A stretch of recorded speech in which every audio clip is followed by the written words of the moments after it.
Family visa এবং tourist ভিসাকারীদের জন্য একটা অ্যাপয়েন্টমেন্ট আপডেট দেওয়া হয়েছে। সেখানে বলা হয়েছে আগামীকাল অর্থাৎ বৃহস্পতিবারে আপনার সকাল 9টা থেকেই অ্যাপয়েন্টমেন্ট স্লট বুকিং করতে পারবেন আগস্ট মাসের যে অ্যাপয়েন্টমেন্ট স্লটগুলো সেগুলো আপনারা কালকে বুকিং করতে পারবেন কোনো রকম তৃতীয় পক্ষ ছাড়াই বিনামূল্যে।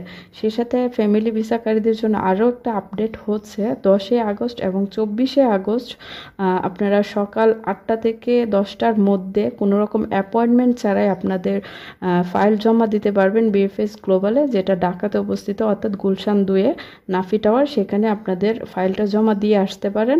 তবে শর্ত হচ্ছে যাদের নুলুস্তার মেয়াদ 30 দিন আছে, এরপরে আর কোনো রকম মেয়াদ থাকবে না তাদের জন্য, এবং যাদের পিতামাতা ইটালিতে থাকে তাদের ভিসার মেয়াদ খুব শীঘ্রই শেষ হতে চলেছে তাদের জন্যই এই সুযোগটা। আপনারা কোনো রকম অ্যাপয়েন্টমেন্ট ছাড়াই আপনাদের কাঙ্ক্ষিত ফাইলটা বিএফএস গ্লোবালে জমা দিয়ে আসতে পারেন।